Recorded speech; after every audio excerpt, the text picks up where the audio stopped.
நாங்களாம் சந்திக்கிறோம், நாங்கள் சந்திச்சிருக்கிறோம், அவரை நேரடியாக பார்த்துருக்கிறோம், பேசியிருக்கிறோம். எங்களுக்கு அந்த வாய்ப்புகளை களப்பணிகள் தான் ஏற்படுத்தி கொடுத்து இருக்குது. களப்பணி நிலவரங்களை எங்கள் மூலியமாக கேட்டு தெரிஞ்சுக்கிறாரு.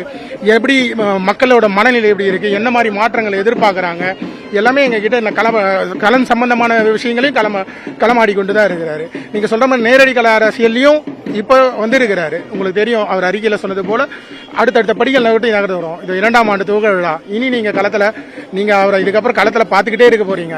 தொடர்ந்து நாங்களும் எதிர்பார்த்துக்கிட்டே இருக்கோம். தலைவரோட ஒவ்வொரு செயல்பாடுகளையும் நாங்கள் விரும்பி ரசிச்சு வரோம். நீங்கள் கேட்ட மாதிரி எப்படி அந்த 2 கட்சிகளுக்கு மாற்றா நீங்கள் வருவீங்கன்னு அவரை கேட்டீங்க. 2 கட்சிக்கு மட்டும் மாற்றம் இல்லை, ஒட்டுமொத்த அரசியல்வாதிகளுக்கும் மாற்றா ஒரு சிறந்த அரசியலை எப்படி முன்னெடுக்கணுன்றதுக்காக தான் அண்ணன் வராரு. அவருக்கு மக்கள் மத்தியில் நல்ல பெரிய ஆதரவு இருக்குது.